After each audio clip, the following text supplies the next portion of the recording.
ছাত্ররা, আমরা বিরতির পরে ফিরে এলাম। বিরতির আগে আমরা ব্যতিচারের গাণিতিক বিশ্লেষণ দেখেছি। ব্যতিচারের গাণিতিক বিশ্লেষণ থেকে আমরা গঠনমূলক ব্যতিচারের শর্ত, ধ্বংসাত্মক ব্যতিচারের শর্ত, এগুলো সব ডিরাইভ করেছি। তোমাদের নিশ্চয়ই মনে আছে আমরা এই শর্তগুলো পর্যন্ত যে বিরতিতে গিয়েছি। এখন আমরা বিরতির পরে ফিরে আসলাম। আমরা ব্যতিচারের ডোরার গাণিতিক বিশ্লেষণে যাব। ব্যতিচার ডোরা বলতে আমরা কি বুঝবো? আমরা বলেছি যে পর্দায় ঝালর তৈরি হবে, আলোর, এটাকে বলবো আলোর পট্টি বা আলোর ঝালর বা ফ্রিঞ্জ।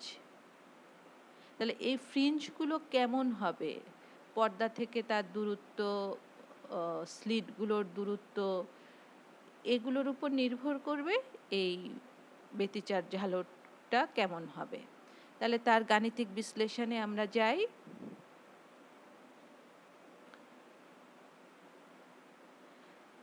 আমাদের ইয়ংয়ের পরীক্ষায় কি ছিল? দুটো উৎস, এই দুটো উৎস S1 S2, তাদের মধ্যবর্তী দূরত্ব D। সোর্স থেকে পর্দার যেই দূরত্ব সেটাকে আমরা নিয়েছি ক্যাপিটাল D। এখন S1 এবং S2র মধ্যবিন্দু এটি। মধ্যবিন্দু থেকে আমরা এই যে পর্দার যে দূরত্বটা সেটাকে আমরা O বললাম। তাহলে O কি হবে? S1 এবং S2 দুটো থেকেই সমান হবে, কারণ এটা অনেকটা সমদ্বিবাহু ত্রিভুজের মতো, তাই না? যদি এটা মধ্যবিন্দু হয় এই রেখার, তাহলে এই দুটো অংশেতে এসে পথ পার্থক্য তার সমান হবে। তাহলে এখানে দেখো আমরা O থেকে P এই যে দূরত্বটুকু সেটাকে আমরা x ধরলাম। আর ও কিউ সমান কি হবে? ও কিউ সমান হবে d/2, তাই না? এইটুকু যদি d হয় তাহলে তার অর্ধেক হবে d/2। আবার ও আর এইটুকু কি হবে? d/2। তাহলে দেখো আমরা পি কিউ সমান কি লিখতে পারি? পি কিউ সমান লিখতে পারি x - d/2, এবং পি আর এইটুকু সমান কি লিখতে পারি? x + d/2। এখন এই পি বিন্দুতে আমার পথ পার্থক্য কত সেটা আমরা বের করব। তাহলে পথ পার্থক্য কি হবে? S2P থেকে S1P আমরা বিয়োগ করব, তাহলে আমরা পথ পার্থক্য পাবো। আমরা এখন এটাকে কি করলাম? দুটা বর্গ হিসাবে নিলাম। বর্গ হিসাবে নিয়ে এই যে এটির বর্গ হিসাবে লিখলাম। তাহলে এখন এখানে a + b হোল স্কোয়ারের সূত্র লিখব, এখানেও a + b হোল স্কোয়ারের সূত্র লিখব, তারপর মাইনাস করলে কাটাকাটি যে থাকবে 2xd। এখন এই অংশটুকু কার মতো? a² + b²। তাহলে a + b × a - b। তাহলে এখানে পথ পার্থক্য যেহেতু আমার বের করার টার্গেট, আমি লিখলাম S2P - S1P। তাহলে এখানে 2xd আর এটা নিচে চলে আসলো। এখন আমরা এখানে পর্দায় যত বড় করে আঁকি, বাস্তবে কিন্তু ফ্রিঞ্জগুলো খুব ছোট থাকে। তখন আমরা এই S2P এবং S1P কে প্রায় পর্দার দূরত্ব d এর সমান ধরতে পারি। সমান ধরে আমরা এটাকে লিখলাম 2d। তাহলে পথ পার্থক্য কি দাঁড়ালো? পথ পার্থক্য দাঁড়ালো xd/D। এই 2 তে কাটা। তাহলে এখানে এই পথ পার্থক্য x কি জিনিস? x হচ্ছে পর্দার মধ্যবিন্দু থেকে ফ্রিঞ্জের দূরত্ব। x খেয়াল করো, এটাকে x দিয়ে লিখতে পারি বা y দিয়েও আমরা লিখতে পারি। এই দূরত্বটুকু হচ্ছে পর্দার মধ্যবিন্দু থেকে আমরা যেই বিন্দু নিব সেই বিন্দু, ফ্রিঞ্জ সেটি ডার্ক ফ্রিঞ্জ হতে পারে বা ব্রাইট ফ্রিঞ্জ হতে পারে, সেই ফ্রিঞ্জের দূরত্ব হচ্ছে x, আর d হচ্ছে স্লিটের দূরত্ব, চিরগুলোর যেই দূরত্ব সেই দূরত্ব হচ্ছে স্মল d, আর ক্যাপিটাল D হচ্ছে চির থেকে পর্দার দূরত্ব। আমার এই টার্মটা মনে রাখতে হবে যে আমি x দিয়ে কি বোঝাচ্ছি, d দিয়ে কি বোঝাচ্ছি, ক্যাপিটাল D দিয়ে কি বোঝাচ্ছি। তাহলে পথ পার্থক্য এই xd/d তার উপর নির্ভর করবে কখন গঠনমূলক ব্যতিচার হবে, কখন ধ্বংসাত্মক ব্যতিচার হবে। গঠনমূলক ব্যতিচারের জন্য আমরা শর্ত পেয়েছিলাম যে পথ পার্থক্য হবে n lambda, n equal to 0, 1, 2, 3। তাহলে এখান থেকে এক্স, এক্স মানে কি, এক্স হচ্ছে পর্দার মধ্যবিন্দু থেকে ফ্রিঞ্জের দূরত্ব। তাহলে এটাকে যে আমরা বজ্রগুণন যেটাকে বলে সেটা করে এই মান পেলাম। তাহলে আমরা যদি পরপর দুইটি উজ্জ্বল ডোরের দূরত্ব বের করতে চাই, তাহলে এখানে x1 বের করি। x1 n এর মান আমার আমি এখানে n এর মান 0 হলে 0 হয়ে যাবে। n এর মান দেখো এখানে 0 হলে n এর মান যদি আমি 0 বসাই তাহলে এই দূরত্বটুকু 0, যার কারণেই মাঝখানে পর্দার মধ্যবিন্দুতে সবসময় উজ্জ্বল বিন্দু তৈরি হয়। আর n ইকুয়াল টু 1 হচ্ছে তারপরের ফ্রিঞ্জটুকু, তারপরের উজ্জ্বল বিন্দু। আমরা ছবি যখন দেখাবো তখন আবার এটি ব্যাখ্যা করব। তাহলে আমি x1 বসালাম, n এর মান 1, আর x2তে বসালাম n এর মান 2। তাহলে এই দুইটার পার্থক্য কী হবে? এই দুইটার পার্থক্যকে বলা হয় ডোরা প্রস্থ, যেটাকে বিটা দিয়ে লেখা হয়। তাহলে বিটা সমান এখান থেকে এটাকে বিয়োগ করলাম, আসলো ল্যামডা ডি বাই ডি। এখন দেখো ধ্বংসাত্মক ব্যতিচারের জন্য শর্ত কি? শর্ত হচ্ছে এক্স ডি বাই ডি, পথ পার্থক্য। এটি মানে হচ্ছে পথ পার্থক্য। পথ পার্থক্য হবে 2n + 1 lambda by 2, n equal to 0, 1, 2, 3। আমরা কিন্তু এখানে n এর অনেকগুলো সমীকরণ দিয়ে বলেছিলাম যে আমরা অনেকভাবে এটাকে লিখতে পারি। এই এটাকেই আমরা বেশি প্রেফার করব, সেই জন্য এটা দিয়ে দেখাচ্ছি। এখানে দেখো তাহলে x সমান আসবে 2n + 1, এটা এই পাশে চলে গেলে ল্যামডা ডি বাই 2d। তাহলে পরপর দুটি অন্ধকার ডোরার যেই দূরত্ব, সেই দূরত্ব কি হবে? আমরা এখানে n এর মান যদি 0 ধরি তাহলে এটা আসবে, এটা 0 হয়ে গেল lambda D by 2d। n এর মান 1 ধরলে এটা হবে 3 ল্যামডা বাই 2d। তাহলে এই দুইটির পার্থক্য কি হবে?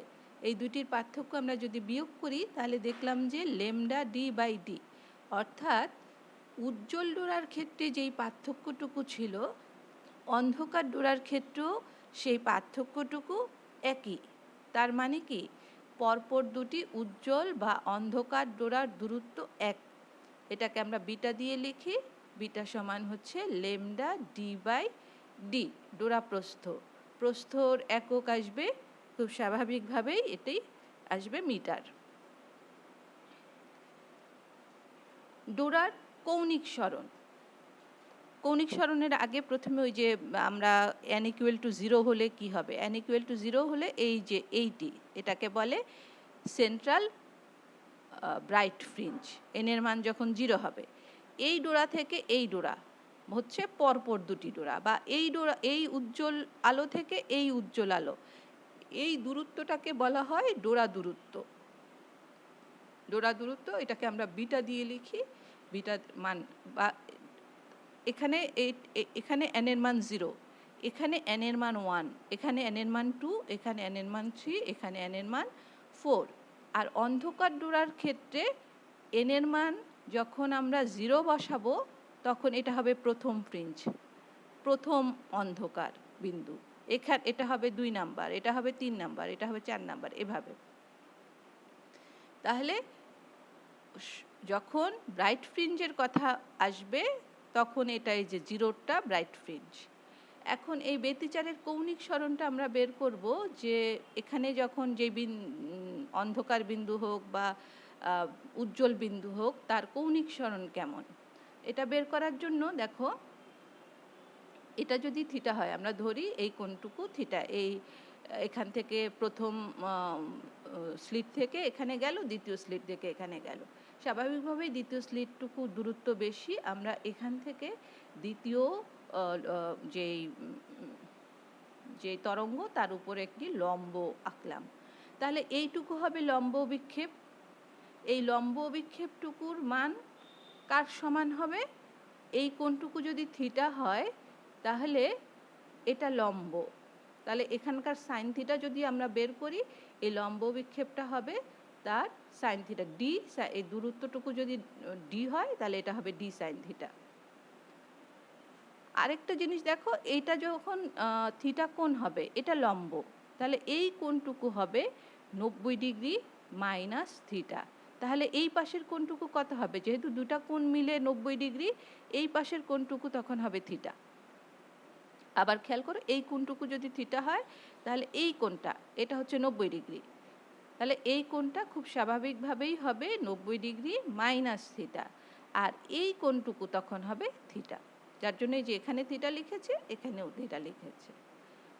তাহলে এই যে অন্ধকার ফ্রিঞ্জ বা ব্রাইট ফ্রিঞ্জ, এটা আমরা মেজার করব সবসময় সেন্ট্রাল ফ্রিঞ্জ থেকে তার দূরত্ব কতটুকু। এটা যদি n হয়, এইটুকু হবে n-1, মানে কালোর পরে সাদাটুকু আছে।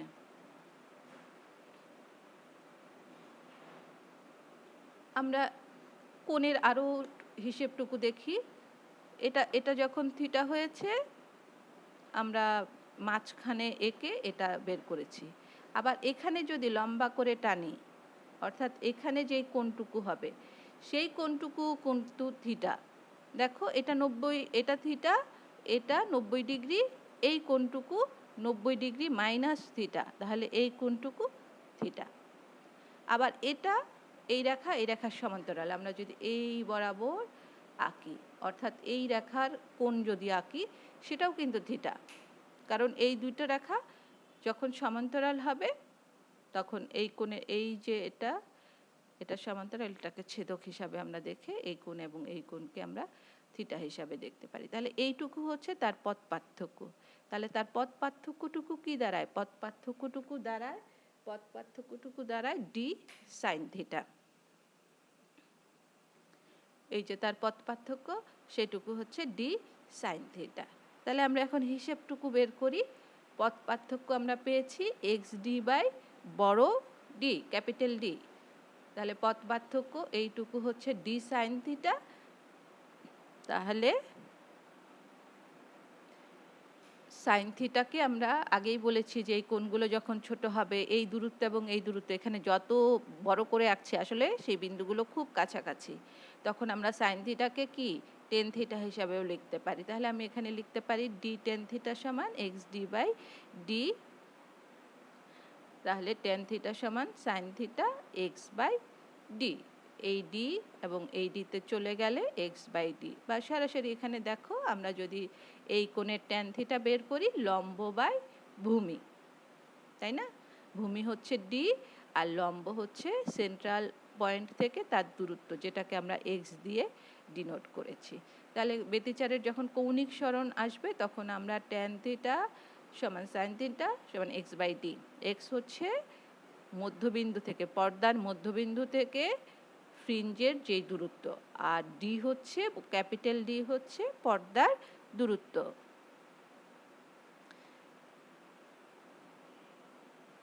আমরা চিত্রটি দেখি, এই কোণ থিটা, এই কোণ থিটা আমি আগেই বের করে দিচ্ছি। আমার সেন্ট্রালটা সবসময় ব্রাইট হবে। সেন্ট্রাল ব্রাইট হওয়ার কারণও বলেছি যে এইখান থেকে এখানে আসতে এবং এই বিন্দু থেকে এই বিন্দুতে আসতে তারা কিন্তু সমান পথ অতিক্রম করে। যেহেতু এইটি আমরা যদি এ বি ও ত্রিভুজ আঁকি, তাহলে এটি কিন্তু সমদ্বিবাহু ত্রিভুজ হবে। ফলে এখানে সমদশায় মিলিত হয়, সেন্ট্রাল ফ্রিঞ্জ ব্রাইট হয়।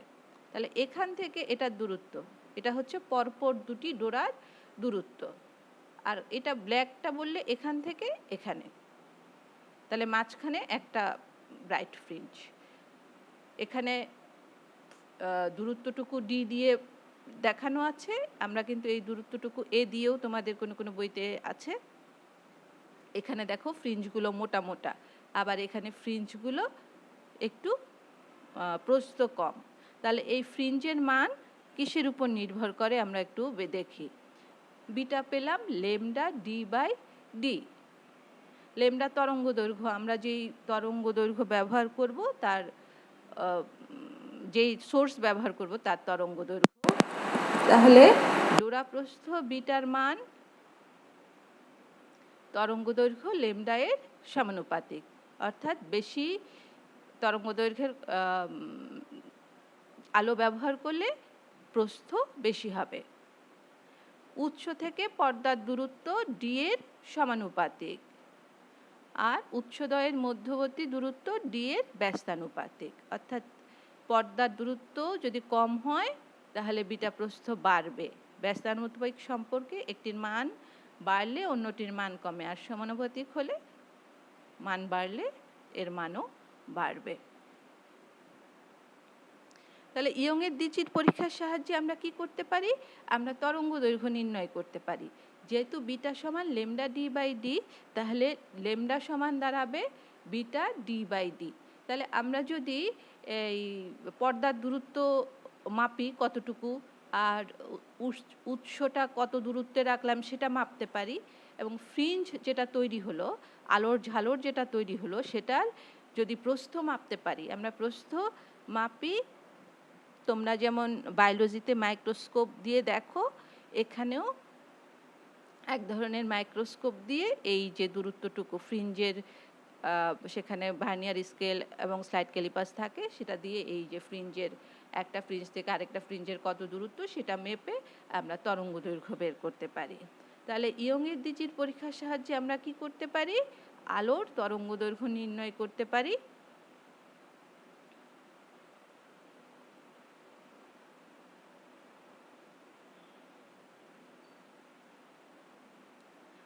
তাহলে আমার তরঙ্গ দৈর্ঘ্য নির্ণয় করতে হলে আমার এই চলকগুলোর মান আমরা কিন্তু সহজেই নির্ণয় করতে পারি।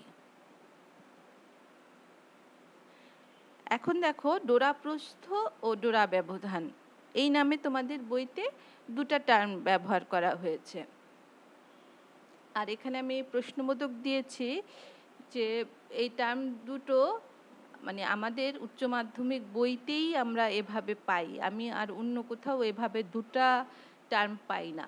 যে ডোরা ব্যবধান হিসাবে আমাদের বইতে যেটাকে সংজ্ঞায়িত করা হয়েছে সেটাকেই ফ্রিঞ্জ উইথ মানে ডোরা প্রস্থ বলা হয়, কিন্তু আমাদের বইতে এখানে দুটা ডেফিনেশন করেছে। ডোরা ব্যবধান একটা বলেছে, একটাকে বলেছে ডোরা প্রস্থ।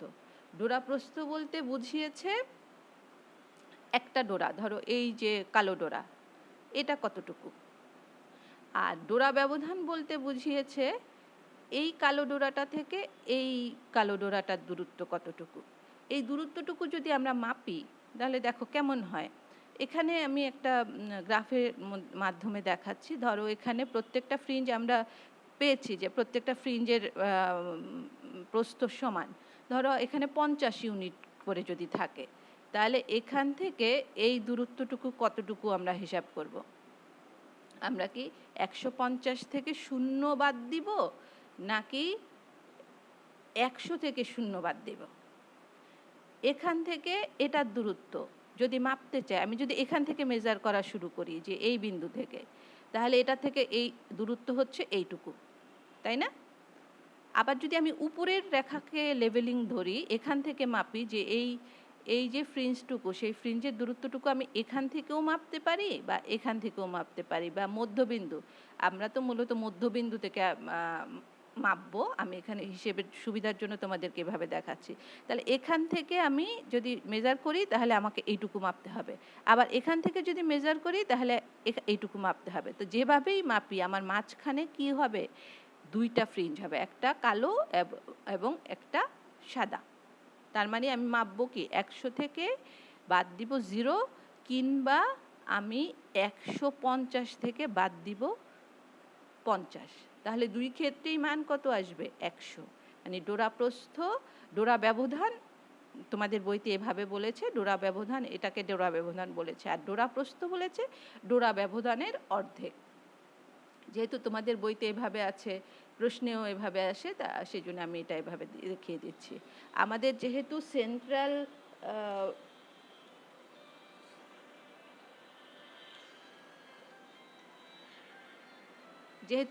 সেন্ট্রালটা কি হচ্ছে সবসময় উজ্জ্বল হচ্ছে, সেন্ট্রালটা সবসময় উজ্জ্বল হচ্ছে। তার মানে কি আমি জিরোটাকে তোমাদের বইতে এভাবে জিরো মাঝখানে রেখে উপরে থাকবে কিছু, মাঝখানে থাকবে কিছু, তাহলে এই মাঝখান থেকে এই মাঝখানের দূরত্ব, এভাবে আমরা মেজার করব যে পরপর দুটি ডোরার ব্যবধান। তাহলে এখানে n = 2 যখন আমরা 0 ধরবো তখন এটা ব্রাইট ফ্রিঞ্জের ক্ষেত্রে সেটা হবে সেন্ট্রাল ফ্রিঞ্জ, আর n = যদি আমি 0 বসাই তখন এটা হবে প্রথম ফ্রিঞ্জ, এটা হবে দ্বিতীয় ফ্রিঞ্জ। n = যখন 1 বসাবো ব্রাইটের জন্য এটা আমার, এটা 0, এটা 1, আর অন্ধকারের জন্য 0 নাই, এটা 1, এটা 2, এটা 3। এভাবে আমরা অঙ্ক করার সময় আরেকটু ক্লিয়ার করব। এখন দেখো আলোর এই যে ব্যতিচারে কখনো উজ্জ্বল আলো হচ্ছে, কখনো অন্ধকার আলো হচ্ছে, তার তীব্রতাটা কেমন হয়? আমরা জানি আলোক তরঙ্গের তীব্রতাটা তার বিস্তারের বর্গের সমানুপাতিক। তাহলে আমরা যেই তরঙ্গ নিচ্ছি সেই তরঙ্গের সমীকরণ হচ্ছে y = a sin twice pi by lambda vt minus x1 বা x2, y2টা নিব আমরা x2। তাহলে এর বিস্তার কি হবে? বিস্তার হবে তীব্রতা হবে তার বিস্তারের বর্গের সমানুপাতিক। আমরা তীব্রতাটাকে i দিয়ে যদি ডিনোট করি তাহলে বলবো i is proportional to a square। তাহলে কি লিখতে পারি? i সমান সমানুপাতিক চিহ্ন তুলে k a square। তাহলে যে কোনো একটি তরঙ্গের জন্য আমরা এই তীব্রতাটাকে আমরা i0 দিয়ে ডিনোট করলাম। তাহলে গঠনমূলক ব্যতিচারের ক্ষেত্রে কি হবে? i সমান k a square। এ হচ্ছে আমাদের তরঙ্গের বিস্তার, লব্ধি তরঙ্গ। আমরা দুটি তরঙ্গের উপরিপাতনের ফলে যেই লব্ধি তরঙ্গ পেয়েছিলাম তার বিস্তার হচ্ছে a। তাহলে সেই বিস্তারটা আমাদের কত ছিল? বিস্তার ছিল a সমান 2a cos pi by lambda x2 minus x1। তাহলে এটাকে দেখো আমরা এভাবে লিখতে পারি 2a cos, উপরে 2 লিখলাম, এখানে নিচেও 2 লিখলাম। তাহলে এখানে দাঁড়ালো 2a cos আমাদের যে দশা পার্থক্য এবং পথ পার্থক্য, সেখানে আমরা বলেছিলাম কি 2 পাই লেমডা পথ পার্থক্য সমান হচ্ছে দশা পার্থক্য, সেটাকে আমরা এই যে ফাই দিয়ে লিখলাম, আর এই 2টা রয়ে গেল। তাহলে আমরা বিস্তার সমান বলতে পারি 2a cos phi by 2। Phi হচ্ছে তার দশা পার্থক্য। এই দশা পার্থক্যকে আমরা ফাই না দিয়ে আমরা ডেল দিয়েও লিখতে পারি। আমরা ডেল দিয়ে লিখলাম দশা পার্থক্যকে। তাহলে আমার এখানে এর মান কি লিখতে পারি? এর মান লিখতে পারি 2a বর্গ করলে এটা 4a স্কোয়ার চলে আসছে cos স্কোয়ার ডেল বাই 2। তাহলে এটাকে আমরা কি হিসাবে কজের সর্বোচ্চ মান কত? যখন গঠনমূলক ব্যতিচার হবে এটা 1 হবে, তাই তো? তাহলে এখানে আসবে 4k a স্কোয়ার, যেটাকে আমরা 4i0 হিসাবে লিখতে পারি। আর ধ্বংসাত্মক ব্যতিচারের ক্ষেত্রে তীব্রতা হবে 0, কারণ ধ্বংসাত্মক ব্যতিচারে বিস্তার 0। তাহলে ব্যতিচারের ক্ষেত্রে কি হচ্ছে? গড় ব্যতিচার যদি আমি বের করি তাহলে আমার গড় ব্যতিচার হবে 2k a0, মানে এটাকে আমি 2 দিয়ে ভাগ করব, 0 এবং এটাকে যোগ করে 2 দিয়ে ভাগ গড় মান, তাহলে পেলাম 2i0। এখন যদি ব্যতিচার না হয়ে যদি এই তরঙ্গ দুইটা এমনিতেই স্ক্রিনের উপর পড়তো তাহলে তার বিস্তার কত, তীব্রতা কত হতো? প্রথমটার জন্য হতো a স্কোয়ার, দ্বিতীয়টার জন্য হতো a স্কোয়ার, তাহলে দুটো a স্কোয়ার মিলে হতো 2a স্কোয়ার। তাহলে ব্যতিচার না ঘটলে তীব্রতা হতো 2i0। তাহলে দেখো ব্যতিচার হওয়ার ফলেও যে গড় তীব্রতা সেটিও হচ্ছে 2i0, আর ব্যতিচার না ঘটলেও সেই তীব্রতাটা একই থাকছে। তার মানে কি? ব্যতিচারের ফলে শক্তির ধ্বংস হয় না, শক্তি পুনর্গঠিত হয়। আমাদের কাছে নর্মালি মনে হতে পারে যে যখন ধ্বংসাত্মক ব্যতিচার হচ্ছে তখন তো শক্তি থাকছে না, কিন্তু সেই শক্তিটা কোথায় চলে যায়? সেই শক্তিটা গঠনমূলক ব্যতিচারের ক্ষেত্রে চলে যায়। এখন আমরা এটা যদি একটু গ্রাফ দিয়ে দেখি, আমাদের গ্রাফটা এটা হচ্ছে সেন্ট্রাল যে পয়েন্টটুকু, তারপর দুই দিকেই যাচ্ছে, তাই না? এটা যদি আমার হয় দুই দিকেই যাচ্ছে। তাহলে এখানে দেখো যখন এই অংশটুকুকে দেখানো হচ্ছে 4 I নট, মানে দুইটা সোর্সের জন্য যখন হচ্ছে এগুলোতে হচ্ছে তীব্রতা বেশি, আর তীব্রতা কম হচ্ছে কোথায়, এই বিন্দুগুলোতে ধ্বংসাত্মক ব্যতিচার। ধ্বংসাত্মক ব্যতিচার এখানে হচ্ছে। যদি একটা সোর্স থাকতো তাহলে এইটুকু হতো তার তীব্রতা। যদি ব্যতিচার না হতো তাহলে এইটুকু হতো তার তীব্রতা। আর ব্যতিচার হওয়ার ফলে যে গড় মানটুকু হয়েছে সেটা আসছে, তার মান এই অ্যাভারেজ মানের সমান হবে। আমাদের ইকুয়েশন আমরা দেখেছি, ইকুয়েশনটা এসেছিল কজ স্কোয়ার দিয়ে, যার জন্যই নিচে কোনো মান নাই। কজ স্কোয়ারের গ্রাফকে সবটাই উপরে উঠে গেছে, সবটাই উপরে উঠে গেছে, নিচে কোনো মান নাই। তাহলে এইভাবে আমরা আলোক তীব্রতায় আলোক তরঙ্গের তীব্রতা ব্যতিচারে এখানে শক্তির পুনর্বন্টন হয়। মানে আমাদের যে সূত্র, শক্তির বিনাশ হয় না, শক্তি এক রূপ থেকে আরেক রূপে পরিবর্তিত হয়। শক্তির নিত্যতা সূত্র এখানে ভায়োলেট হয় না, শক্তির নিত্যতা সূত্র মেনে চলে।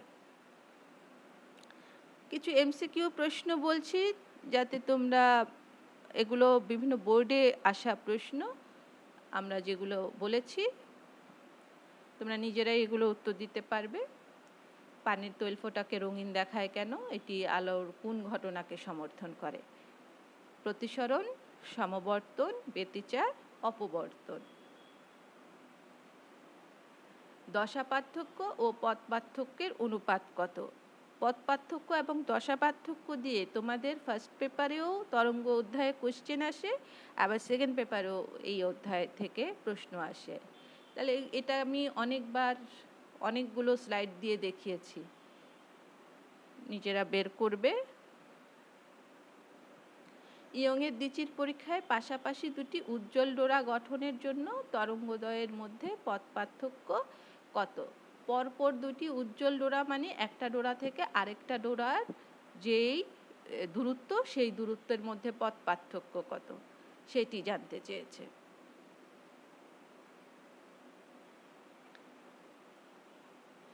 এখন একটা সৃজনশীল প্রশ্ন আমরা দেখি। এই অ্যারেঞ্জমেন্টটুকু দেখো, এটি অ্যারেঞ্জমেন্টটুকু যে ইয়ংয়ের দ্বিচির পরীক্ষায়, সেটি তোমরা চিত্র দেখে নিশ্চয়ই বুঝতে পারছো। তাহলে এখানে কি কি দেওয়া আছে দেখো। চিট দুটোর মধ্যে দূরত্ব দেওয়া আছে 1 মিলিমিটার। যে তরঙ্গ দৈর্ঘ্যটা ব্যবহার করা হয়েছে তার মান হচ্ছে 500 ন্যানোমিটার। আর পর্দা থেকে চিরের যে দূরত্ব সেটি দেওয়া আছে 2 মিটার। এখন আমাদেরকে প্রশ্নে কি কি চায় দেখি। প্রথম চেয়েছে ফ্রিঞ্জ উইথ নির্ণয় করো, বা ব্যতিচার প্রস্থ নির্ণয় করো। দ্বিতীয় প্রশ্ন বলছে চতুর্থ উজ্জ্বল ডোরা থেকে তৃতীয় অন্ধকার ডোরার দূরত্ব নির্ণয় করো। তাহলে এই দূরত্বগুলো সবসময় কি সেন্ট্রাল পয়েন্ট থেকে আমাদের নির্ণয় করতে হবে। 3 নাম্বারটা দেখো, পরীক্ষণটি পানিতে সম্পন্ন করলে ডোরা প্রস্থের কিরূপ পরিবর্তন হবে, গাণিতিকভাবে নির্ণয় করো। 4 নাম্বার প্রশ্ন বলছে পরীক্ষণের সিপি অঞ্চলে 16টি ডোরা আছে, তরঙ্গ দৈর্ঘ্য কত হলে এখানে 24টি ডোরা থাকবে। মানে এখানে আছে ধরো 16টা ডোরা, এখন আমি এখানে 24টা ডোরা বানাতে চাই, তাহলে সেখানে কি করতে হবে? তরঙ্গ দৈর্ঘ্যের এখানে বলে দেওয়া আছে, তরঙ্গ দৈর্ঘ্যের চেঞ্জ করে আমরা কিভাবে এটাকে 24টা ডোরা নির্ণয় করব। তাহলে প্রথম প্রশ্নটা দেখো, ফ্রিঞ্জ উইথ। ফ্রিঞ্জ উইথকে আমরা কি দিয়ে ডিনোট করেছিলাম? বিটা। তাহলে এখানে আমাদেরকে প্রশ্নে ডি এর মান দেওয়া আছে, লেমডার মান দেওয়া আছে, আর পর্দার দূরত্ব বড় ডি সেটি দেওয়া আছে। তাহলে আমরা সূত্র জানি, beta equal to lambda d by d. যেহেতু এটা ন্যানোমিটারে আছে, আমরা এটা ন্যানোমিটারে কনভার্ট করলাম, করে এখানে ডি এর মান বসিয়ে আমরা ক্যালকুলেশন করলে এখানে পেলাম 1 মিলিমিটার। তোমরা এখানে একটা জিনিস খেয়াল করবে, তোমাদেরকে যদি বিটা প্রস্থ বলে তোমাদের বই অনুযায়ী, তখন এটাকে আবার হাফ দিয়ে ভাগ করবে। আমি করিনি, আমি মানে বিটা প্রস্থ বলতে পরপর দুটি ডোরার দূরত্বটাকেই বোঝায়, সেই হিসাবে আমি এটা ভাগ করিনি। তবে তোমরা বই পরীক্ষায় আসলে এটাকে ভাগ করে দিবে। এখন দ্বিতীয় প্রশ্ন ছিল উজ্জ্বল ডোরা থেকে চতুর্থ উজ্জ্বল ডোরা থেকে তৃতীয় উজ্জ্বল ডোরার পার্থক্য। তাহলে উজ্জ্বল ডোরার জন্য আমার যে দূরত্বটুকু এক্সএন সেটি কী ছিল? N lambda d by d. এনের মান আমাদের ছিল 0, 1, 2, 3, 4। উজ্জ্বল ডোরার ক্ষেত্রে আমার কোনো সমস্যা নেই আমাদের। তাহলে চতুর্থ উজ্জ্বল ডোরা সমান আমরা লিখতে পারি 4 লেমডা ডি বাই ডি। অন্ধকার ডোরার জন্য আমাদের কী ছিল? এক্স ডি বাই ডি সমান 2n + 1 লেমডা বাই 2, n = 0, 1, 2, 3। এখানে খেয়াল করো, আমরা তৃতীয় অন্ধকার ডোরা বের করব। তৃতীয় অন্ধকার ডোরা যদি বের করতে চাই তাহলে এই 0 বসালে আমরা কোন ডোরাটা পাবো? প্রথম ডোরাটা। 1 বসালে পাবো দ্বিতীয় ডোরা, আর 2 বসালে পাবো তৃতীয় ডোরা। অর্থাৎ n = 0, 1, 2, 3 আমি যখন ধরবো, আমাদেরকে যদি তৃতীয় ডোরা বলে তাহলে আমরা বসাবো n = 2, মানে একটা কম বসাবো। তাহলে এখানে দেখো n এর মান 2 যদি হয়, 2 দুগুণে 4, 1 5 লেমডা বাই 2। তাহলে আমি যদি এই সূত্র ব্যবহার করি যেখানে অন্ধকার ডোরার জন্য n এর মান 0, 1, 2, 3, তাহলে এটা খেয়াল রাখবে উজ্জ্বল ডোরার ক্ষেত্রে যততম ডোরা বলবে ঠিক তত বসে যায়, কিন্তু অন্ধকার ডোরার জন্য আমরা এই সূত্র ব্যবহার করলে যততম ডোরা বলবে তার চেয়ে কম করব, কারণ প্রথম ডোরাটা আসবে 0 দিয়ে, দ্বিতীয় ডোরাটা আসবে 1 দিয়ে, তৃতীয় ডোরাটা আসবে 2 দিয়ে, সেই জন্য। তাহলে আমরা এখানে মান বসালাম x3 সমান, এখানে 2 বসালে 2 দুগুণে 4 এবং 5। এখন এই দুটো বিয়োগ করলেই আমরা চতুর্থ উজ্জ্বল ডোরা থেকে তৃতীয় অন্ধকার ডোরার দূরত্ব পেয়ে যাব। সরি, এখানে এই যে একটা মিস্টেক আছে, xd সমান এখানে x4 লেখা আছে, এটা হবে x3। ঠিক আছে, তাহলে এখানে আমরা 4 থেকে 5 বিয়োগ করলাম, 5 লেমডা ডি বাই ডি। এটা এখানে এই সাবস্ক্রিপ্টটা ভুল আছে, সাবস্ক্রিপ্টটা এটা x3 হবে, x4 মাইনাস x3। তাহলে এখানে মান বসালাম, মান বসানোর পরে আমরা এখানে দেখো খুব মানে ক্যালকুলেশনের সহজ হলে কি লেমডা ডি বাই ডি যদি আমরা বের করে ফেলি, যেহেতু প্রথম প্রশ্নেই আমরা এই লেমডা ডি বাই ডি এর মান বের করেছি, সেই মানটুকু বসিয়ে দিলে আমার হিসেবটুকু তাড়াতাড়ি করা যায়। তোমরা যখন এমসিকিউর উত্তর হিসাবে দিবা তখন এভাবে করতে পারবে। তাহলে এখানে দেখো এটা আসলো 1.5 মিলিমিটার। চতুর্থ উজ্জ্বল ডোরা থেকে তৃতীয় অন্ধকার ডোরার দূরত্ব বের করলাম। আমাদের তৃতীয় এই প্রশ্নটুকু আরেকটু আমি ব্যাখ্যা করি। অন্ধকার ডোরার জন্য আমরা এই ইকুয়েশন ব্যবহার করলে n = 0, 1, 2, 3। তাহলে তৃতীয় অন্ধকারের ডোরার জন্য মান বসাবো n2। আবার দেখো অন্ধকার ডোরার জন্য যদি আমরা এই ইকুয়েশনটা ব্যবহার করি, আমি কিন্তু আগেই তোমাদেরকে এরকম 3টা ইকুয়েশন দেখিয়েছিলাম, 2n - 1 লেমডা বাই 2। এখানে কিন্তু n এর মান 1, 2, 3, তখন কিন্তু তৃতীয় ডোরার জন্য n = 3 বসবে। তাহলে দেখো 3 দুগুণে 6, 6 থেকে 1 গেলে 5, মানে মান কিন্তু তোমার একই থাকবে। আবার যদি আমরা আচ্ছা, এখানে আরেকটা মান আসে নাই, আরেকটা ইকুয়েশনের জন্য আমাদের এ ধরনের করে আসতে পারে। ঠিক আছে, তার দরকার নাই সেটার। আমরা n এর মান 3 বসাবো কখন? যদি n = 1, 2, 3 হয়। আর n = আমার যদি 0, 1, 2, 3 হয় তাহলে অন্ধকার ডোরার জন্য 1 কম নিবে, তৃতীয় বললে 2 নিবে। এভাবে আমরা বের করব। এখানে এই যে কারণটা বলি, এই যে দেখো এখানে উজ্জ্বল ডোরা, আর এটা হচ্ছে প্রথম মানে n = 0 বসালে আমরা প্রথম পাবো, n = 2 বসালে, n = 1 বসালে এটা দ্বিতীয়, তৃতীয়, চতুর্থ।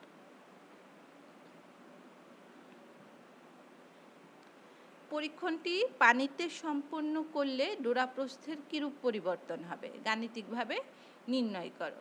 তাহলে আমাদের এখানে যদি এটা অ্যারেঞ্জমেন্টটা পানিতে নিয়ে যাওয়া হয় তখন তার চেঞ্জ কেমন হবে। এখানে দেখো মিউ সমান আমরা কি জানি? মিউ সমান জানি c0/w, আমরা ডেফিনেশন থেকে জানি, প্রতিসরাঙ্কের ডেফিনেশন। শূন্য মাধ্যমে আলোর বেগ, অন্য কোনো মাধ্যমে আলোর বেগের অনুপাতকে আমরা প্রতিসরাঙ্ক বলছি। তাহলে আলোর বেগ সমান এফ লেমডা। তাহলে এফ লেমডা আমরা লিখলাম। তাহলে এখানে দেখো যখন আলো ভিন্ন মাধ্যমে যায়, প্রতিসরণ হয়, ভিন্ন মাধ্যমে গেলে আলোর কম্পাঙ্ক কিন্তু চেঞ্জ হয় না, তার কম্পাঙ্ক একই থাকে। তাহলে চেঞ্জ হবে কি? চেঞ্জ হবে তার তরঙ্গ দৈর্ঘ্য। তাহলে এখান থেকে আমরা কি লিখতে পারি? লেমডা ডব্লিউ, এটা এই পাশে যদি নিয়ে আসি, লেমডা নট বাই মিউ ডব্লিউ। আলোর ক্ষেত্রে আলোর বেগ শূন্য মাধ্যমে সবচেয়ে বেশি, অন্য মাধ্যমে গেলে আলোর বেগের মানের পরিবর্তন হয়। এই বেগের মানের পরিবর্তন হয়, তার কম্পাঙ্ক ঠিক থাকে, কিন্তু তরঙ্গ দৈর্ঘ্য চেঞ্জ হয়। তাহলে সেই তরঙ্গ দৈর্ঘ্য চেঞ্জের থেকে আমরা দেখছি লেমডা ডব্লিউ সমান আসবে 3 লেমডা বাই 4, মানে পানির প্রতিসারাঙ্ক যেটা সেটা। তার মানে কি, পানিতে গেলে তার তরঙ্গ দৈর্ঘ্য কি হবে? কমে যাবে। তাহলে বিটা প্রস্থ আমরা লেমডা ডব্লিউ ডি বাই ডি দিয়ে বের করলাম 0.75 মিলিমিটার, যেটি বাতাসে ছিল 1 মিলিমিটার। যেহেতু 3/4, তার মানে কি 4 ভাগের 3 ভাগ হয়ে গেছে। এখন এই ফ্রিঞ্জ উইথ আর কিভাবে চেঞ্জ করা যায়? ফ্রিঞ্জ উইথ আমরা যদি পর্দার দূরত্ব চেঞ্জ করি তাহলে ফ্রিঞ্জ উইথ চেঞ্জ হবে। যদি চির দুটার মধ্যে দূরত্ব চেঞ্জ করি তাহলেও ফ্রিঞ্জ উইথ চেঞ্জ হবে। তাহলে এখানে আমাদেরকে দিয়েছিল পানিতে গেলে কেমন হবে, বা এখান থেকে তোমাদেরকে পানির প্রতিসারাঙ্ক যদি বের করতে বলে, যে পানিতে তার ফ্রিঞ্জ পাওয়া গেল এত মিলিমিটার, তাহলে তার প্রতিসারাঙ্ক কত? তাহলে তোমরা এই যে সূত্রটুকু দিয়ে মান বের করবে। চতুর্থ প্রশ্নটি ছিল সিপি অঞ্চলে 16টি ডোরা আছে, এইরূপ মানে এই সিপি অঞ্চলেই আমরা এখন 24টা ডোরা রাখতে চাই। তাহলে কি 16টা ডোরার যেই প্রস্থ, সেই প্রস্থ সমান হবে 24টা ডোরার প্রস্থের সমান। তাহলে 16টার যদি হয় বিটা, আমরা 24টার ধরলাম বিটা 1।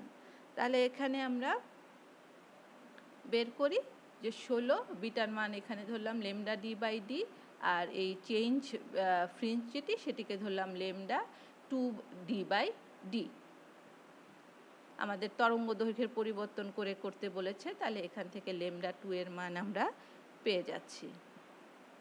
লেমডা 2 এর মান আসছে 333 ন্যানোমিটার, যেটি ছিল 500 ন্যানোমিটার। সেটিকে যদি আমরা 333 ন্যানোমিটার ব্যবহার করি তাহলে সেখানে আমরা 16টা ফ্রিঞ্জের পরিবর্তে 24টা ফ্রিঞ্জ পাব। এই অঙ্কগুলোই তোমাদের সৃজনশীল প্রশ্নে নানাভাবে আসে। উদ্দীপক তৈরি করে উদ্দীপকের এই মানগুলো নানাভাবে দিয়ে তোমাদেরকে মান বের করতে বলে।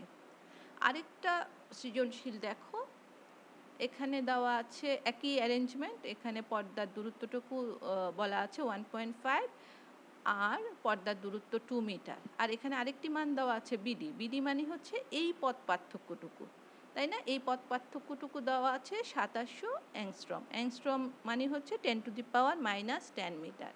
আর যেই তরঙ্গ দৈর্ঘ্য ব্যবহার করা হয়েছে সেটি হচ্ছে 5400 অ্যাংস্ট্রম। তাহলে আমার এখানে কি বের করতে বলেছে দেখো। প্রথম প্রশ্নে বলেছে যে পি বিন্দুতে কিরূপ ডোরা সৃষ্টি হবে, মানে এই পি বিন্দু কি উজ্জ্বল ডোরা না অন্ধকার ডোরা, সেটা নির্ণয় করতে বলেছে। আর দ্বিতীয়টা বলেছে পর্দায় সৃষ্ট 10তম উজ্জ্বল ডোরার কৌণিক সরণ নির্ণয় করো। তাহলে প্রথমটুকু দেখো যে পি বিন্দুতে উজ্জ্বল ডোরা বা অন্ধকার ডোরা, এটি নির্ভর করবে পথ পার্থক্যের উপরে। আমাদের এখানে পথ পার্থক্যটা সহজ করেই দিয়ে দেওয়া আছে, পথ পার্থক্য দেওয়া আছে এত। তাহলে পথ পার্থক্য যদি n লেমডা হয় তাহলে সেখানে হবে উজ্জ্বল ডোরা, আর পথ পার্থক্য যদি 2n+1 লেমডা বাই 2 এর সমান হয় তাহলে সেখানে হবে অন্ধকার ডোরা। তাহলে এখানে অঙ্কটা একটু সহজ করে দিয়েছি, বা এখানে যদি অ্যাংস্ট্রম ইউনিটে না দিয়ে যদি তোমাদেরকে সেন্টিমিটার বা মিলিমিটারে দেওয়া হয় তাহলে সেটাকে কনভার্ট করে নিতে হবে, হয় এটাকে কনভার্ট করবে বা এটাকে কনভার্ট করবে। এখানে যেহেতু দেওয়া আছে দুটোই অ্যাংস্ট্রম ইউনিটে, তাহলে আমাদের অঙ্কটা খুব সহজ হয়ে যায়। তাহলে গঠনমূলক ব্যতিচারের জন্য পথ পার্থক্য হবে n লেমডা। তাহলে এখানে দেখো আর ধ্বংসাত্মক ব্যতিচারের জন্য 2n + 1 λ/2 লেমডা দেওয়া আছে এত অ্যাংস্ট্রম।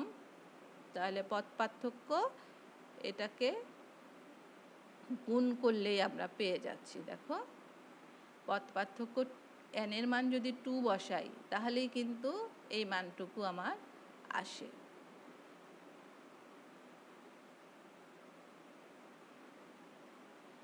আমি এখানে কি মান লিখতে ভুল করলাম? আমরা ওখানে ধরেছিলাম 2700, তাই না? 2700। আচ্ছা, পথ পার্থক্য যেটি আমি অঙ্কে দেখিয়েছি সেই মানটুকু চেঞ্জ করে নাও, সেই মানটুকু চেঞ্জ করা হয় নাই। পথ পার্থক্য ধরো এত দেওয়া আছে, ওখানে উদ্দীপকে যেটা দিয়েছি সেটা না, এটা পথ পার্থক্য দেওয়া আছে এত অ্যাংস্ট্রম, তাহলে লেমডা দেওয়া আছে এত, তাহলে পথ পার্থক্য হচ্ছে n লেমডা তার সমান হলো। তাহলে এখানে কি হবে? গঠনমূলক ব্যতিচার হবে। উদ্দীপকে পথ পার্থক্য খুব সম্ভবত 2700 দেওয়া আছে, এটার অর্ধেক দেওয়া আছে, হাফ। অর্ধেক না দিয়ে আমি অঙ্কের সুবিধার জন্য একটু গুণ দিয়ে নিলাম, বা এটা 3 গুণ যদি দেওয়া হয় তাহলে সেটা মিলবে। আর পথ পার্থক্য যদি এটার সাথে মিলে তখন সেটাকে বলবা যে সেখানে অন্ধকার ফ্রিঞ্জ তৈরি হবে। তাহলে আর দ্বিতীয় প্রশ্নটা ছিল পর্দায় সৃষ্ট 10th উজ্জ্বল ডোরার কৌণিক সরণ নির্ণয় করো। তাহলে এই কৌণিক সরণ নির্ণয়ের জন্য আমরা সূত্রগুলো কি পেয়েছি? এগুলো ছিল, তাই না? এগুলো ছিল আমাদের সূত্র। তাহলে এখন আমরা দেখি